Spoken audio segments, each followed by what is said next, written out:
Hi, so this video is going to be similar to the previous one that I had done sitting in a chair. So when you're in a chair all day, working at a computer, and you end up with this rounded low back, rounded shoulder, reaching forward chin kind of position, we want to try to get out of those motions, right? Out of those positions.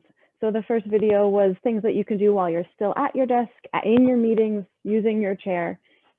These are going to be the same types of movements that you can do if you take a minute to go, I don't know, to the bathroom or grab a snack or have lunch and you just want to do one or two quick movements to help get away from those positions. So the first one was the neck retractions.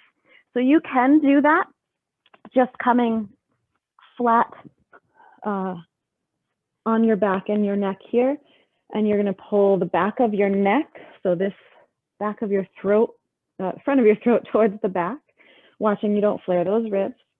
Okay, so it's just a little retraction there.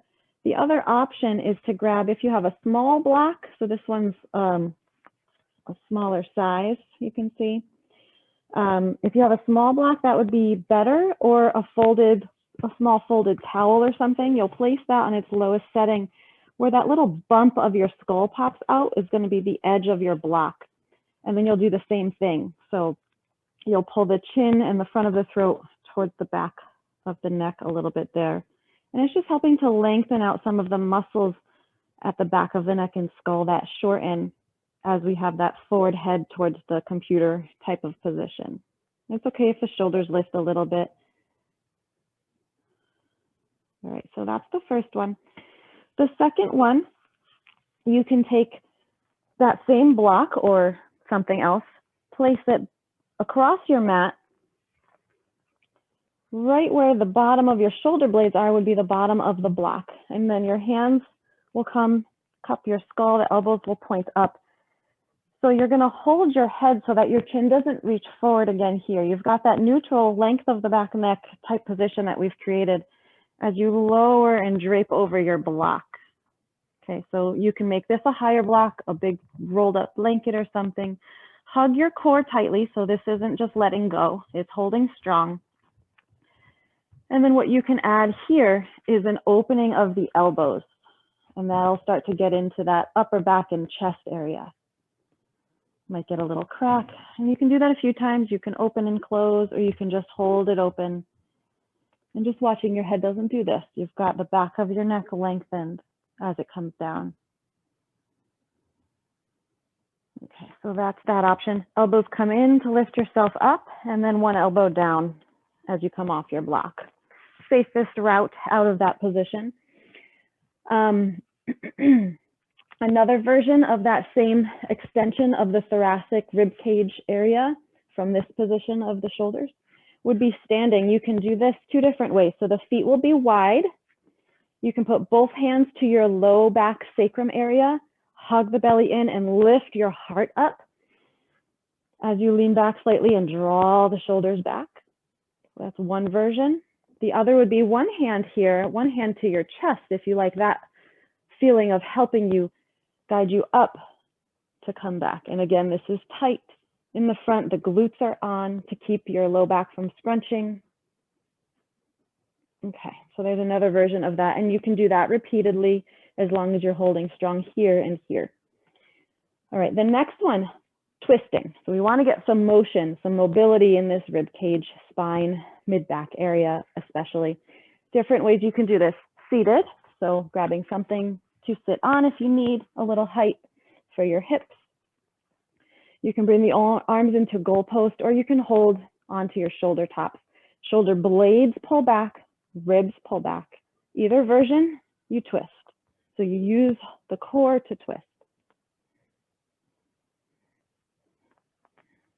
Okay, second option is to do the same thing.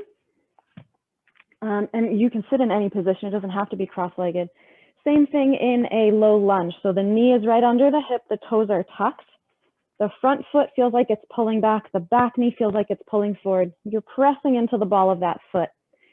And again, glute is on, belly is on, ribs are back. You can go post or hold the shoulders and twist here. So the movement is above the belly button. Below the belly button is nice, strong, stable base. And then of course, switching sides if you're doing the low lunge version. This will also help to open the front of your hip.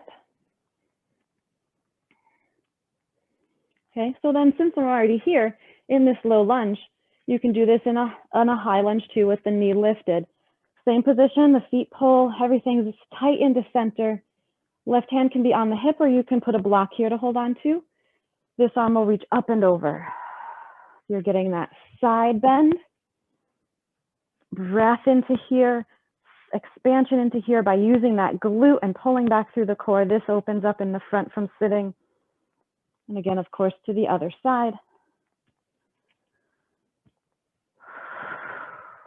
You can release the head a little bit too. So other ways of doing this are just standing, reaching up and over. We're all familiar with those. And the last one, if you have a doorway, I don't have one here, but I'll pretend this cabinet is a door. So if this is my doorway here, I'd hold on to the door frame. My feet would be a little bit closer towards that door frame.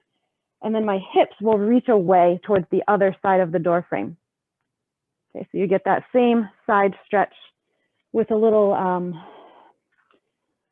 more passively, not using all your muscles quite as much.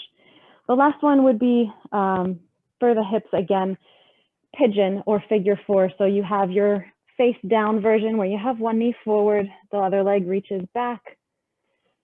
Spine is long and the belly stays pulled up and you're getting that outer hip stretch on that forward leg. And of course on the back would look this way. All right, so you've got one ankle across. This knee pulls straight in towards the same side shoulder. It likes to creep over towards the middle, but you get a better stretch with it straight towards that shoulder.